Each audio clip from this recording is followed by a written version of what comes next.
আমি সর্বপ্রথমে আমার জীবনরতের সারথি এ যুগের যুগপুরুষোত্তমম পরম প্রেমময় শ্রী শ্রী ঠাকুরের রাতুল চরণে ১৭ কোটি প্রণাম জানিয়ে আমি শুরু করছি।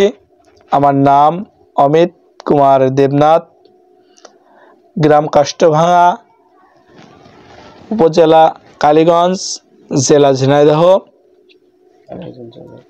আমি একজন ঠাকুরের পাঞ্জাধারী যাজক কর্মী। ঠাকুরের আশীর্বাদ পেয়েছি, সেই হতভাগ্য দীন সন্তান। তার কাজ করার কতটুকু সৌভাগ্য আমি অর্জন করেছি আমি জানি না, তো চেষ্টা করে যাচ্ছি কতটুকু এগোনো যায় সামনে। অমিত দা, যেহেতু আমরা জানি যে তুমি অলরেডি একজন সৎসঙ্গ পরিবারে তোমার জন্ম হয়েছে, তোমার বাবা ছিল একজন যাজক, আমাদের শ্রদ্ধেয় নিতাই দেবনাথ। তিনি আমাদের মাঝে এর মধ্যে নাই। তিনি একজন পুরাতন সৎসঙ্গী, একজন পুরাতন কর্মী বলা যায়। সেই জায়গা থেকে তুমি যে ঠাকুরের দীক্ষাটা নিলে, এই বিষয়টা নিয়ে তোমার মন্তব্য। আমার বাবা অনেক আগেই দীক্ষা গ্রহণ করেছে। আমার বাবার ঋত্বিক দেবতা ছিলেন কুমুদ বন্ধু বিশ্বাস। তিনি আমাদের এখানে যে কয়েকজন ছিলেন, যেমন আমাদের অজিত দেবনাথ, নিতাই পদনাথ, তারপরে এরকম কয়েকজন আর কি দীক্ষা গ্রহণ করেছিলেন একসাথে। তো তার ভিতর আমার বাবাও ছিলেন পুরাতন একজন কর্মী। তোমার দীক্ষা কিভাবে হলো? আমি একজন সন্তান হিসেবে, তার সন্তান হিসেবে আমার বাড়িতে আমার বিগ্রহ ছিলেন, আমার ঠাকুরের বিগ্রহ আমি দেখতাম। আমার মা যে পূজা অর্চনা করতেন, তারপরে আস্তে আস্তে আস্তে আস্তে ঠাকুর সম্পর্কে জানলাম। একবার আমার বাবা আমাদেরকে দুই ভাইকে নিয়ে ঠাকুর বাড়ি গিয়েছিলেন। আমি এবং আমার বড় দাদা অনুপ দেবনাথ, আমরা দুইজন। আমাদের সাথে আমাদের একজন দাদা ছিলেন আতিয়ার রহমান। তিনি একজন মুসলিম ঘরের সন্তান হয়েও সে ঠাকুর বাড়িতে আমার বাবার সাথে প্রায় যাতায়াত করতেন, যেতেন। ঠাকুরের যে আদর্শ, সে আদর্শ সম্পর্কে তিনি অনেক কিছু জানতেন বা জানার চেষ্টা করতেন। তো সেই দাদাও আমাদের সাথে গেছিলেন। এবং যে পাকশি ব্রিজ, ওই ব্রিজের পাশ দিয়ে যে ছোট্ট একটা রাস্তা, সেই রাস্তা দিয়ে আমাদেরকে হাঁটিয়ে নিয়ে এপার থেকে ওপারে ওই দাদার হাত ধরে আমরা হেঁটে গেছিলাম। এটা আমার স্পষ্ট মনে আছে। এবং সেই সময় যে স্বল্প পরিসরে মানুষ এক জায়গায় হলেও সেই পরিবেশটা খুব সুন্দর ছিল, দেখেছি। ঠাকুর বাড়ি প্রথম জীবনে যাওয়া ছিল, প্রথম ছিল যাওয়া আমার জীবনের। এবং হেমায়েতপুরের মাটিতে স্পর্শ করলে তখন কেমন মনে হয়েছিল? তখন ওই ভাবটা আসলে আমি পাইনি যে ঠাকুর বাড়ি, তখন খুব ছোট ছিলাম, 7-8 বছর বয়স কি 10 হবে এমন। তো পরবর্তীতে এসে দেখলাম, এসএসসি পরীক্ষা দিলাম এবং খুব অভাব অনটনের ভিতর দিয়ে জীবন। তো বাবা শুধু সামান্য একটা চাকরির উপরে তার নির্ভর, এই কষ্টসাধ্য করে এসএসসি পরীক্ষাটা দিলাম। তো যাই হোক, 2006 সালে পরীক্ষা দেওয়ার পরে ঠাকুরের কাজে একটু ভালো লাগলো, ঠাকুরের কাজ করতে ভালো লাগতো। যেখানে সেখানে সৎসঙ্গ অধিবেশন হলে যেতাম মানুষের সাথে। আমাদের সভাপতি ঋত্বিক, এখন সুব্রত কুমার নাথ মহোদয়, তিনি তার সাথে করে নিয়ে বিভিন্ন জায়গায় নিয়ে যেতেন যে বাবা দীক্ষা নিতে হবে। কি বাবা বলল ঠিক আছে, তাহলে দীক্ষার ব্যবস্থা করা হোক। দীক্ষা আমাদের এখানে আসতেন সব্রত ঋত্বিক সুকুমার পাঠক মহোদয়। তাকে আমরা দাদু বলেই সম্বোধন করতাম। তো আমার একেবারেই ফ্যামিলি ঋত্বিক হিসেবে তাকে বলা যায় যে তিনি আমার ফ্যামিলি ঋত্বিক। দীক্ষা গ্রহণ করলাম। এই দীক্ষা গ্রহণ করার পরে আমি এসএসসি ইন্টার শেষ করলাম এবং তারপরে যে আমি সৎসঙ্গ অধিবেশনে যাওয়া আসা করি এভাবে আর কি চলতে থাকে। তারপরেও আমি একটু বিবাহ বন্ধনে আবদ্ধ হয়ে গেলাম। তো আমার বাবার একটা ইয়ে ছিল যে আমার বাবা বৌমাদেরকে আর কি পাশে বসিয়ে নিয়ে সত্য অনুসরণ পড়াতেন এবং সে দীক্ষার বিষয়ে এগিয়েছিলেন যে দীক্ষা দিতে হবে। আমার বাড়িতে একটা নতুন লোক এসে, নতুন একটা মানুষ এসেছে, তাকে দীক্ষা দিতে হবে। সাথে সাথে কিছুদিন, 1 সপ্তাহ 2 সপ্তাহের ভিতরেই সুকুমার পাঠক বা দাদুকে ডেকে নিয়ে এসে দীক্ষা দিয়ে দিলেন। তার ভিতরে যে বলন ছিল যে দীক্ষার বিষয়, যে এটা কালিবাসী করা যাবে না।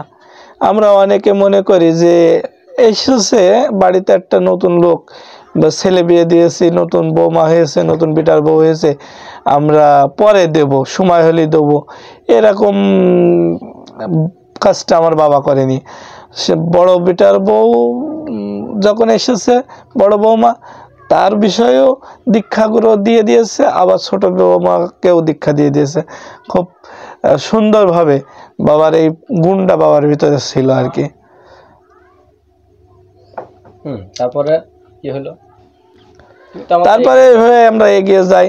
আমরা বাবা, মা, তারপরে আমার যে বড় ভাই আছে, আমরা সবাই মিলে একসাথে প্রার্থনা করতাম, একসাথে প্রার্থনা করে চলতাম। আমি কোথাও যদি একটা অধিবেশন হতো, তা আমি যদি মিস করতাম, তো আমার বাবা বলতো, অমিত আজকে অমুক জায়গায় অমুকের বাড়ি কিন্তু আজকে অধিবেশন আছে, আজকে কিন্তু যাস।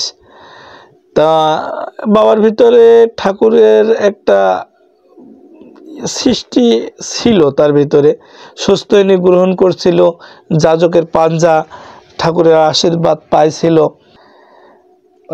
সকালবেলা আমি বাবার সাথে কথা বলছিলাম, স্কুলে আছে, বাবা বাজার থেকে এসে বাড়িতে 11টার দিকে সম্ভবত ছিল।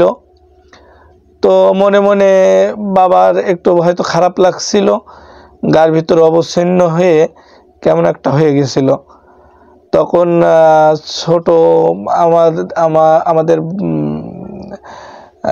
আমার বাড়িওয়ালা ছিলেন, ছোট বিটার বউ, তার ছোট বিটার বউ এবং বড় বিটার বউ বাড়ি ছিলেন, দুইজনই বাড়ি ছিলেন, দুই বৌমা তাকে ধরে আর কি মাথায় জল দেওয়া বা ওষুধ খাওয়ানো এগুলো করছিল এবং আমাদেরকে খবর দিলে আমরা ডাক্তার নিয়ে আসছিলাম।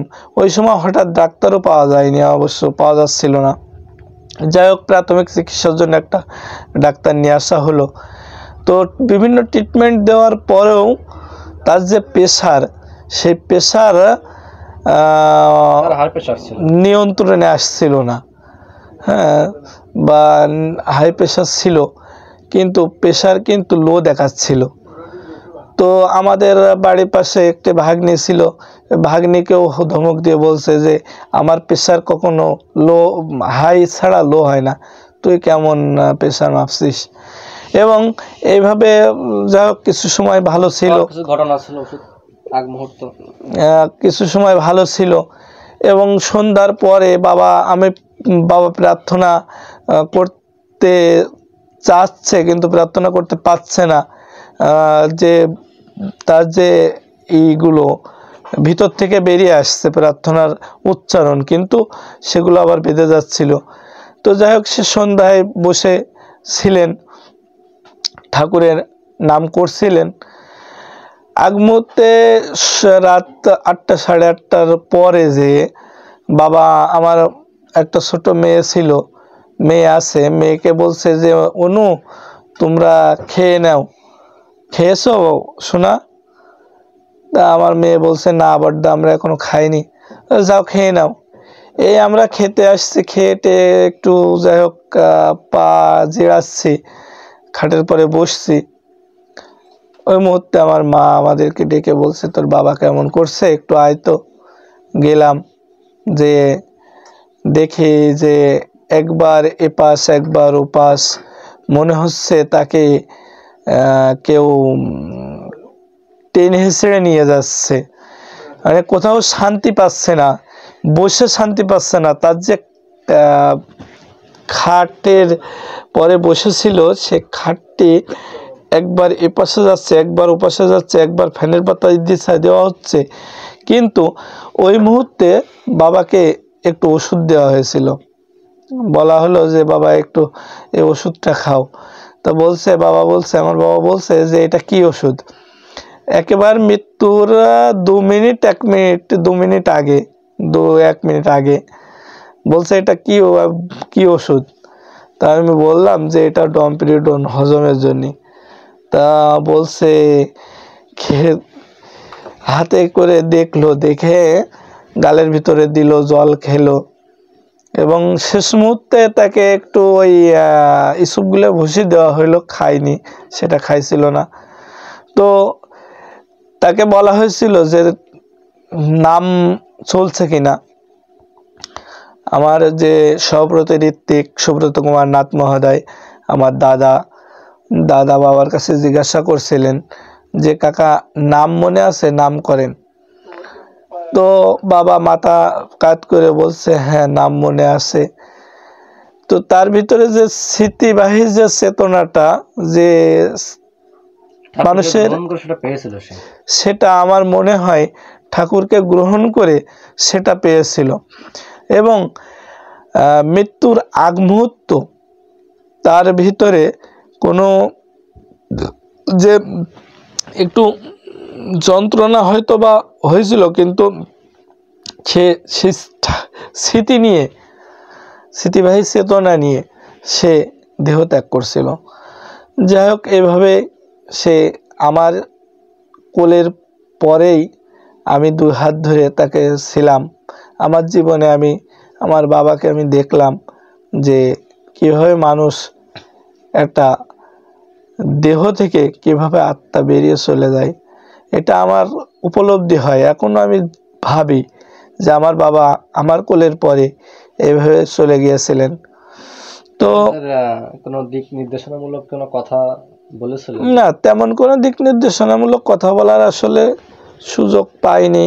আগে থাকতে আর না, আগে থাকতে তেমন কোনো কথা আমার স্মরণে নেই, তো যদি আসে আমি বলবো। যাই হোক, তার মানে তোমার বাবা দেহ রাখলো, তারপরের জীবনটা কেমন হলো? পরের ধাপটা বা সামনের দিকে এগিয়ে যেতে পারো? তারপরে আস্তে আস্তে যাই হোক সবকিছু, না আমি স্বস্তানি গ্রহণ করিনি, আমি আর পরিবারে আমি স্বস্তানি তখনও গ্রহণ করিনি। তো কিছুদিন পরে আমাদের একটু সমস্যা হলো আমার বাড়িওয়ালার। তো তখনই ক্রিটিক্যালি সমস্যার ভিতরে ছিলাম। তো সে সমস্যার সমাধান হলো খুব কঠিন আকারে, কঠিন ব্যাপার ছিল। যেহেতু আমরা ঠাকুরের নাম এবং ধ্যানের মাধ্যমে আমরা ঠাকুরের নামকে এমনভাবে একটা সূত্রে, মানে মালা যেরকম গাঁথে ওরকম সূত্রে গেঁথে নিলাম যে নামই সব। তো হাসপাতালে আমার বাড়িওয়ালা ছিলেন 14 দিন ছিল। 7 দিনের দিন আর কি অনেকটা মৃত্যুর মুখোমুখি, মৃত্যুকে জয় করেছে। অর্থাৎ নামের গুণে এটা হয়েছিল যে অপারেশন থিয়েটারে নিয়ে গিয়েছে, ডাক্তারে বলছে, ডাক্তারে অবাস করে নিয়েছে এবং তখনও নাম চলছে। আমার স্ত্রী আমাকে বলছিল আমার তখনও নাম চলছে, কিন্তু যখন ইস করে উঠেছে একটা পোজ দেওয়ার পরে আর কি, অস্ত্রোপচার চলছে, অস্ত্রোপচারে একটু ইস করে উঠেছে, তখন ডাক্তারে বলছে আপনি এখনো ইস বলছেন, তাহলে চেতনা রয়েছে, অর্থাৎ তার যে এটা রয়েছে তার ভিতর দিয়ে আমাকে বলছিল যে আমার নাম চলছিল। আর তারপরে আবার ইনজেকশন করেছে, ইনজেকশন করাতে তারপরে যে তার আর স্মৃতি ছিল না। সে বলছিল যে আমি যতক্ষণ ইয়েতে ছিলাম আমার ততক্ষণ আমি জ্ঞান ছিল, ততক্ষণ আমি নাম চালিয়ে গিয়েছিলাম। তো এই তখন থেকে একটা উপলব্ধি হলো যে পরমপিতার কাজ আর একটু ভালো করে করতে হবে, কারণ এই ছাড়া মানুষ বুঝতে পারে না, কাজ করতে চায় না। তো তখন থেকে একটা চেষ্টা করলাম যে নিরামিষ খাওয়া যায় কি না, মানুষ সুস্থ ব্রত গ্রহণ করে আমরা গ্রহণ করতে পারি কি না। যদি করতে পারি, আমার বাবা সুস্থ ব্রত গ্রহণ করছিল, তো আমরা যদি একটু এগিয়ে যেতে পারি, এইভাবে আর কি সুস্থ ব্রত গ্রহণ করব। তো সময় না হলে আসলে তো ওই সাধন হয় না, একটা কথাই আছে লালনের, যে সময় গেলে সাধন হবে না। এখন আমাদের সে সময় হয়তো হয়েছিল না, ওই সময় আমরা একটা সময় নির্ধারণ করছিলাম যে আমরা ফাল্গুন মাসে সুস্থ ব্রত গ্রহণ করব। তো আগে এবং পরে কোনো বাধা বিঘ্ন জীবনে ছিল না? অনেকে বলতো না যে তোমার মাছ মাংস খাচ্ছ বা নিরামিষ খাতে হবে, পারবা কিনা, এরকম ধরনের কিছু ঘটনা? আমি নেওয়ার কিছুদিন আগে নিরামিষ খাওয়ার চেষ্টা করছিলাম। 1 মাস ওই যে বৈশাখ মাসে পালন করে, ওইভাবে আমি শুরু করছিলাম আমরা ফ্যামিলি সহ। তো আমাদের অসুবিধা হয়নি। অনেকে অনেক কথা হয়তো বলতে পারে পিছনে, সামনে কেউ অনেকে এসে বলেনি, তো মনে হয়নি। আমি যতটুকু জানি তুমি সময় মাংসটা খুব ভালো খেতে, মাছটা ভালো খেতে, কিন্তু এই মানুষটা কিভাবে এখন নিরামিষ খাচ্ছে, সম্ভব কিভাবে হলো? এক সময় আমার বাবাও মাছ মাংস খেয়েছে, যেহেতু আমার বাবার সন্তান আমরা, সেহেতু বাবা আর কি আমাদেরকে যথেষ্ট পরিমাণে খাওয়াইছে বললেই চলে। তিনি যেটুকু আয় উপার্জন করেছেন আমরা খাইছি, তাই বলে এই না যে সেটা ছাড়া যাবে না বা নিরামিষ খাওয়া যাবে না, এরকম না। আমার বাবা একসময় খেয়েছে, তো আমার বাবা কিভাবে ছাড়লো, আমরাও সেইভাবে আর কি। আমার মনে এরকম কোনো দ্বিধাদ্বন্দ্ব আসেনি যে এটা আমি ছাড়িছি, এটা আমি আবার ধরতে হবে, এইভাবে আমি কখনো এগোইনি। অনেকে গ্রাম অঞ্চল, তো অনেকে বলতে পারে যে মৃত্যুর আগ মুহূর্তে খেতে হবে, এখন তুমি না খাও আর না খাও। হ্যাঁ, এটা কিন্তু আমার বোধে আসে না, এটা আমার বোধে আসে না। আমরা যেহেতু গতদিন ওই যে হাসপাতালে গেলাম, নির্মল সরকার মহোদয়ের যে সুস্থ ব্রতধারী যে অসুস্থতা, তিনি কিন্তু নিরামিষ ডাক্তারে কিন্তু বলছিল যে সবজি খাওয়ার কথা, বেশি বেশি করে সবজি খাওয়ার কথা। ডাক্তারে কিন্তু কোনো সময় বলেনি যে জ্যান্ত মাছ মাংস এগুলো খাওয়ার কথা কিন্তু বলেনি। অর্থাৎ আমার মনে হয় পরিস্থিতিতে সামনে এগুলো লাগবে না, এবং সুস্থ ব্রত গ্রহণ করলে যে শরীরে যে এনার্জি আসে, যে শক্তি আসে, যে দেহের যে একটা উজ্জ্বল কাঠামো এটা তৈরি হয়, এটা কিন্তু সুস্থনী ব্রত গ্রহণ করলে হয়। এটা যারা গ্রহণ করেছে তারাই জানে এর কি গুণ। অর্থাৎ সুস্থনী ব্রত গ্রহণ, তো সুস্থনী শব্দের অর্থ সুঅস্থি অয়ন, অর্থাৎ সুপথে যাওয়া, এটাই তো বোঝায়, তাই তো। তো এই পথ ভালো থাকার পথ। সেখানে আমি নিরামিষ খেলে আমার সমস্যা কি? এইভাবে তোমার সুস্থানি হলো, তোমার এভাবে আমার তা না, এখানে আবার একটু বাধা ছিল। সে বাধাটা হচ্ছে আমার সুকুমার পাঠক দাদু, তিনি বললেন যে দেখ তোরা আরেকটুখানি চেষ্টা কর, যে আরেকটুখানি দেরি হয়, ভাব। তো দাদু ওই যে চোখের অপারেশন করে আসলো, এসে বলল যে আমি এই মাস থাক, সামনের মাসে আমি এসে দেব। ওই সময় কিন্তু হলো না। পরে যে ঠাকুরের যে প্রাপ্তি, আশীর্বাদের প্রাপ্তি, এটা কিন্তু আর কি একটু দেরি করেই হয়েছে। তো আমাকে সুব্রত দাদা ঠাকুর বাড়িতে নিয়ে গেলেন, বললেন যে চল যাই ঘুরে আসি। আমরা দুই ভাই গেলাম। তো দাদা বলল যে পাঞ্জা নেওয়া যায় কিনা, সবার সাথে পরামর্শ করলেন। তো আমার ওই যে সভাপতি ঋত্বিক মহোদয়, দেবকিঙ্কর শাহ মহোদয়, উনিও আলোচনা করলেন, উনিও আবেদন করলেন।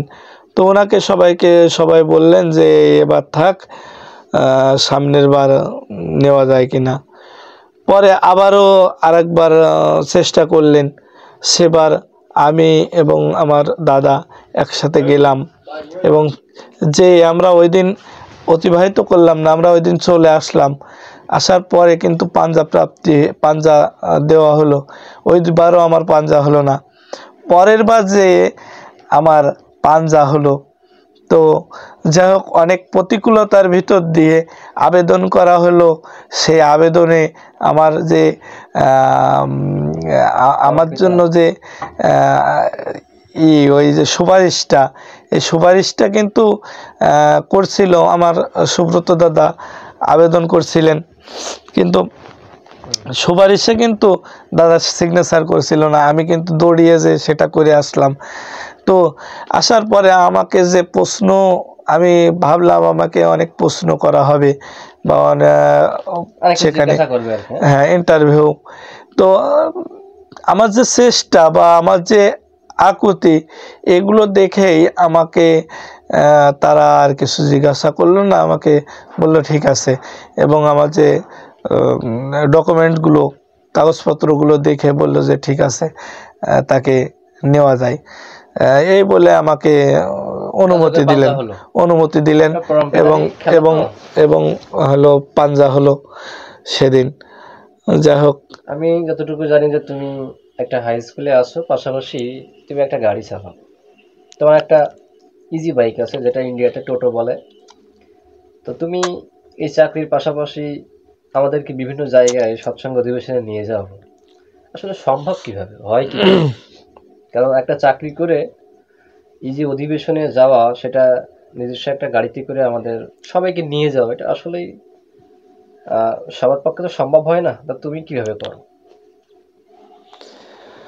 আসলে পরমপিতার আশীর্বাদ থাকলে পরমপিতাই করান সবকিছু, এটা তো মনের ব্যাপার। আমি সকালে ঘুম থেকে উঠে আমার ক্রিয়াকাদি সেরে আমি বেরিয়ে যাই। আবার যখন এই স্কুল থাকে, আমি সেগুলো চাকরি জীবন পরের অধীন, আমি ওগুলো করে আবার আমার গাড়িটা নিয়ে বিকালে আমি একটু বেরোই। এখানে কিছু উপার্জন হলো বিভিন্ন জায়গায়। এবার দেখা যাচ্ছে যে সপ্তাহে হয়তো বা একদিন কি 2 দিন অধিবেশন থাকলো, সেখানে আমি সবাইকে ইনভাইট করলাম। আমার আশেপাশে আমার যেসব গুরু ভাইরা আছে, অনেকের হয়তো সামর্থ্য আছে, সামর্থ্য নেই, অনেকের হয়তো যাওয়ার আশা আছে কিন্তু সামর্থ্য নেই। অনেকে হয়তো মনে মনে ভাবছে আজকে একটু অনুষ্ঠানে যেতে পারলে ভালো হতো। আমি তাদেরকে নিয়ে যাই। অনেক হ্যাঁ, অনেক সময় আমি কারোর কাছে ভাড়া ভূতও নিই না, পরমপিতার কাজে যাওয়ার চেষ্টা করি সবাইকে নিয়ে।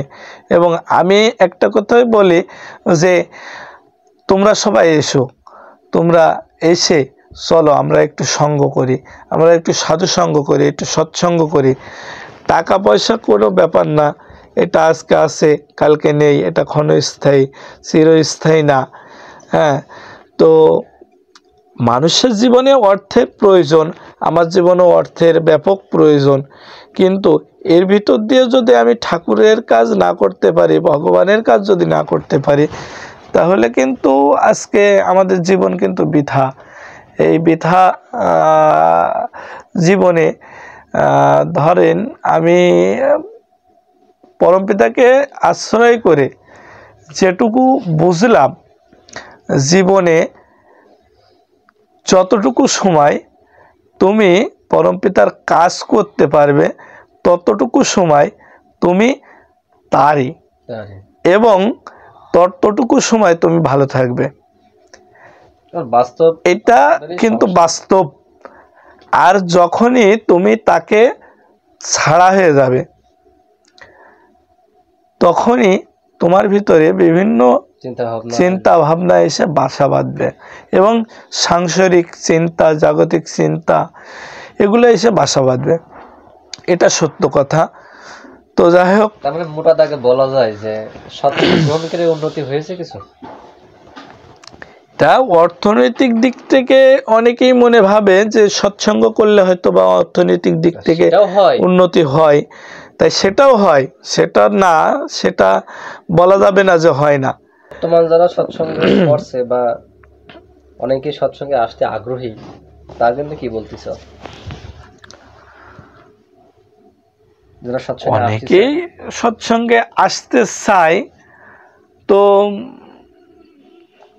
এখন আসা তো বড় কথা না, আসলে করতে হয়, কিছু না কিছু করতে হয়।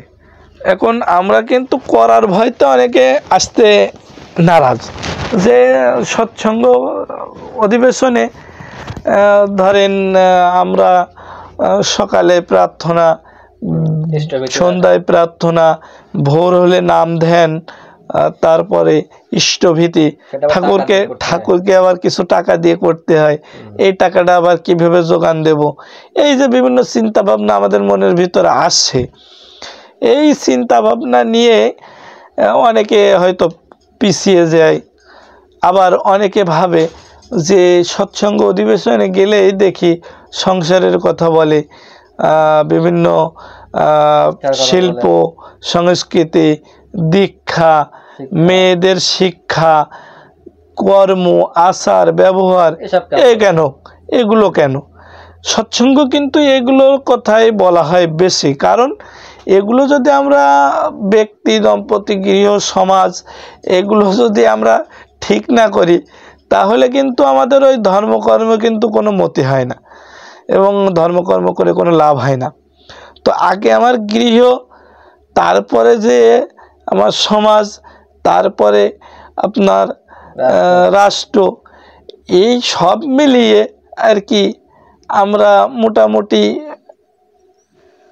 ধাপে ধাপে এগিয়ে যাওয়ার চেষ্টা করার একটা পন্থা হচ্ছে সৎসঙ্গ। অর্থাৎ ঠাকুর বলেছে যে মানুষ গড়ার কারিগর হচ্ছে এই সৎসঙ্গ।